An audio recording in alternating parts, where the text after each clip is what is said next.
Hola amigos, ¿qué tal? Stuart here from Spain Speaks with an update on the current situation in Spain. Day 158 of the current situation. Lots of news happening over the last few days, and we'll go through some of the things that have caught my attention during that time. Firstly, a big thanks to all of the people that left comments on the last video. Lots of comments, lots of debate happening there. A big thanks to people that supported the channel through a small donation. You can see your name here. Thanks to people that bought merchandise, and a big thanks to my patrons on Patreon for your ongoing support.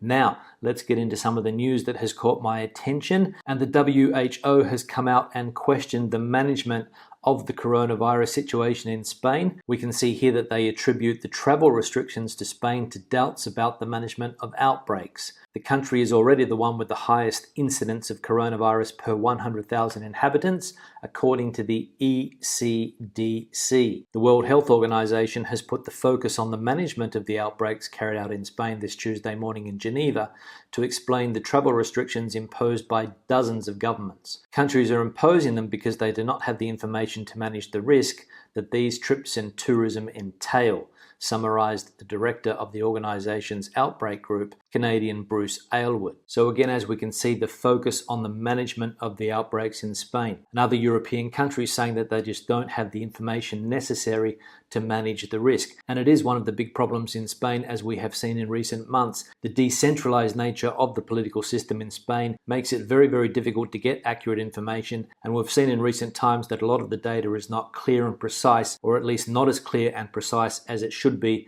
according to some European countries. Now, on the subject of travel bans, Austria says that it will issue a travel warning for Spain's Balearic Islands. So those islands now on the list of places that Austrians are recommended not travelling to in Spain. Now, as we know, the tourist sector in Spain has been one of the hardest hit industries in the country. We can see here, according to this headline, that for that industry, the summer campaign is already finished, and they're also fearing what winter is going to be like for this sector. Holiday bookings have suffered a halt since the beginning of August, especially in sun and beach destinations, and the outlook for the rest of the year is not better, with the open health and economic crisis and the business travel sector practically paralysed. The fall in activity derived from tourism this year will reach 99 billion euros, with Catalonia and the Balearic Islands as the main victims. So the summer tourist season that the government tried to save, all but over. Catalonia and the Balearic Islands, as we saw, the main victims of this. And of course, all of the travel bans that we saw European countries impose on Spain obviously didn't help. But as we saw with that news from the WHO, the government basically shot itself in the foot. Now, as we know, a new series of restrictions are being rolled out in Spain in the various autonomous communities. I think we saw the other day that 5 or 6 autonomous communities had already started with the restrictions. Restrictions, for example, on nightlife, smoking in public areas when social distancing can't be maintained, and other things along those lines, social gatherings also. And the Basque Country came out yesterday and said that they will not allow groups of more than 10 people in the street, and people will not be allowed to drink standing up in bars. Hotel establishments will not be able to serve drinks after midnight, and at funerals and funeral homes, only a maximum of 30 citizens may congregate. And the Madrid government has come out and said that starting Thursday, they will close down nightlife and ban smoking in the street. So these new restrictions being rolled out in Spain at different times according to the autonomous community. Most of the restrictions are going to be the same around the country, but they may vary slightly from place to place, especially when it comes to things like how many people can be together in the same place at the same time. Now, we'll just have an update on the health situation in Spain. We'll go to the map and graph that the El Confidencial newspaper publishes, and we can see here the evolution of cases accumulated in a 14-day period per 100,000 inhabitants. And also the graph where we can see a huge spike on Monday after all of the weekend data was compiled. And we can see here that in the last 7 days, the infection rate is up by 4.45%, hospitalizations are up by 7.9%, and deaths are up 12.5% in the last 7 days. And if we have a look at each autonomous community, we can see that Aragon is still out in front with 516.57 cases per 100,000. Madrid's cases are steadily growing, and they're at 251.48 cases on average. But there are some neighborhoods in Madrid that have case numbers around the 700 mark per 100,000. And Asturias still has the lowest figure per 100,000 with 38.38 cases. So we'll keep an eye on the evolution of the health situation over the coming days. Now, I mentioned in Monday's video that on Sunday there was an anti-COVID rally in Madrid. Some 3,000 people attended that rally, chanting slogans like, "Where's the virus? I can't see it. Show me where it is." And one of the main focuses of protesters at that demonstration was to show their displeasure at wearing masks. However, the police have come out and said that they are tracking on social media network in order to sanction people that weren't wearing masks at the Madrid demonstration. Those identified will only be sanctioned with fines of up to €100 for not wearing the protection, but they won't be sanctioned for disobedience.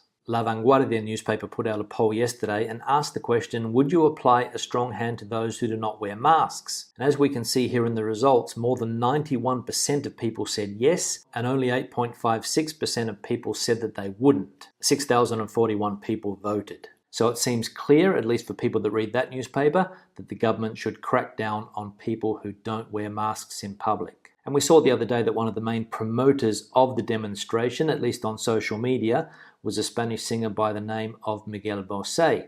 Well, the newspapers have been investigating and they have published the names of the main promoters of the protests. Apparently they range from a yoga teacher from Valencia who says we were at war to a farmer who has come up with the miracle cure. One of the promoters, as he himself explains through different social media channels, is Fernando Vizcaíno, a Valencian and yoga teacher. Although the activity for his best-known channel, Rebelión en la Granja, with more than 6,000 followers, was suspended for violating YouTube's rules, he keeps other social media channels open from which he insists on the same message. He says that citizens have been deprived of all kinds of freedom. He points out that we are in a struggle and calls to wage the most important war of humanity. He focuses time and again on pointing out that everything related to this pandemic is a sham and that we are living a dictatorship of terror. And if you read some of the comments on this channel, it'll sound pretty familiar. And finally, some news on the whereabouts of the former King Juan Carlos. The rumours were that he was in the United Arab Emirates, and this has been confirmed by the royal house in Spain. He has been living there since the 3rd of August, and this has put an end to the speculation over his whereabouts. However, one newspaper came out yesterday a little bit more skeptical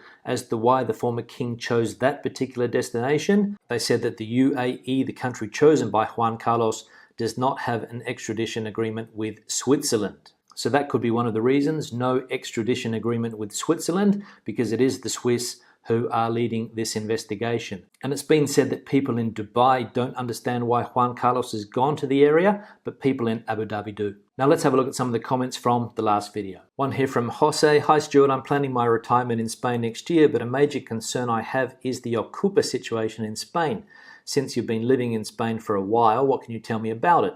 Is there a way you can protect your property against this type of crime? I've seen some mayors calling for help because they don't have the means to deal with it. Thank you, Stuart. I appreciate your input, Jose. Yeah, Jose, thanks for the comment. It has been a popular topic in recent times, the topic of ocupas or squatters in Spain. There have been some villages in the country that apparently squatters have taken over. Not really sure on the validity of those claims. Last month I saw an interview with a mayor, I think it was in Andalusia, where a couple of houses had been taken over by squatters and he was doing his best to try to get them out. And it has been a problem in big cities. I know in Barcelona there has been a problem with squatters over the years, in Madrid as well. So it's not necessarily a new problem, but probably the best way to protect yourself against this would be to put in an alarm, get some bars on the window, which is what a lot of people do. And another thing to do if your property is vacant would be to rent it out or get somebody to stay there in the times that you are not there. But I understand that that is a difficult thing to do. One here from Adam. The 2 short months of full-on tourism have come and gone, and the time has come for the authorities to face the music. Heads must roll in all countries where the situation is back to square one. Yeah, thanks for the comment. You're right, probably time for politicians to face the music, accept responsibility for the bad decisions that they have made, put their hands up, accept the blame. But in Spain it was always going to be a difficult thing to manage, considering the extent of the virus in March, April, May, June. It was always going to be a difficult thing for the country to reopen again. They tried. It seems that they have failed as numbers are going up again. And it would appear, if you listen to the media, that we are heading back to square one. So we'll see if heads roll. One here from Joseph. Thanks for the video, Stuart. I'm at the very beginning of my Spanish journey, doing 1 class a week with a tutor. It does feel like it will take a very long time before I can hold a conversation. Would have loved to come this year to immerse myself in the language for a month, but it wasn't to be. Hopefully Australia open the borders soon and I will be able to come sometime in 2021. Stay safe. safe. Yeah, thanks for the comment, Joseph. You're right, learning a language can be a long process. The more time you spend on it, the faster you will improve. And of course, immersion is the best way, but it is difficult in a country like Australia. I can understand that. But the good thing about Australia is that you can always find lots of Spanish speakers. There's lots of people in the big cities that speak the language. You can immerse yourself in the culture. Obviously, it's a bit hard if you're in a city like Melbourne at the moment, but things will improve. And that's what I did when I was learning the language back there. I looked for as many people as I could who spoke the language and to have as much contact as I could. One here from Margaret. Thanks, Stuart, for the updates. Zapatero a sus zapatos isn't very obvious, is it? Don't stick your nose in someone else's business. Yeah, Margaret, thanks for the comment. You're right, that is what it means. It's not the most common expression that you'll hear, but I decided to throw that one in. And the expression for today is el que no llora no mama. One here from Terry. Stuart, please let me know what you think. Realistically, when will I be able to get to my lovely apartment on the Costa del Sol again? I know you're more aware of what's going on in Spain, so just seeing if you know when this will pass. And let us get back to enjoying the lovely land of Spain. I want to say congratulations in learning Spanish. I'm trying my best too, and please keep up the wonderful updates. Thanks, El Tel. Yeah, Terry, thanks for the comment. As far as I know, the problem for people coming from England is the quarantine when you go back. If you're looking to come down to Spain and that's not an issue, there shouldn't be a problem. I think you can hop in your car and drive down to Spain at the moment. There's also flights coming into Spain, flights coming into Malaga Airport. So I think technically you can get to the Costa del Sol. Case numbers are increasing, restrictions are now being put in place. And as I said, that problem when you get back. But if that's not an issue, but if you're waiting for the whole situation to pass, I don't have an answer. One here from John. The restrictions are now in place in the Canary Islands as of last Friday. Yeah, John, thanks for the comment. As I mentioned, different parts of Spain rolling out these restrictions at different times. Some places did it last week. I think Galicia, the Canary Islands, as you mentioned. Some places started on Monday. We saw Castilla-La Mancha, Castilla-León start on Monday with their restrictions. The Basque Country has also started. Madrid is going to start tomorrow, Thursday, with their restrictions. So different places at different times. And if you're in Spain, check in your particular autonomous community what the restrictions are, because they do vary slightly from place to place. One here from Nigel. Stuart, glad you didn't make learning a language sound easy. It is, for most, very hard.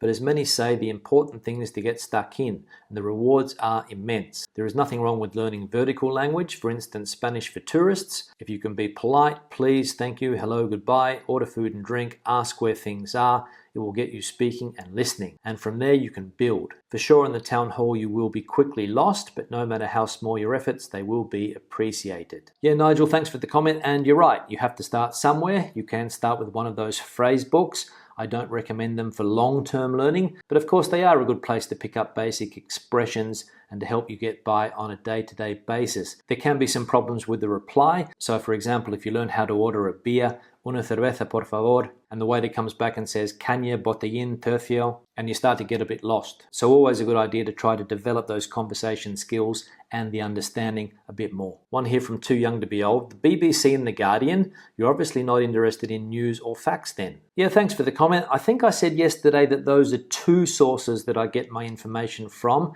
I also get them from other newspapers and sources that come from the other side of the political spectrum. I don't look solely at the left. I don't look solely at the right. I try to get a balanced point of view, different information from different sources, and I think that's one of the best things that people can do. Read different sources, come to your own conclusions, and don't believe only one source. And finally, one here from Yeris Norris. I think there is quite a bit of truth in the conspiracy theories.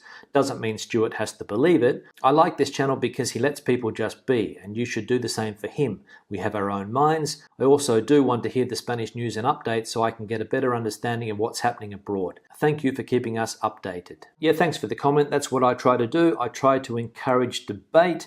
I know people have different opinions. People can believe whatever they want.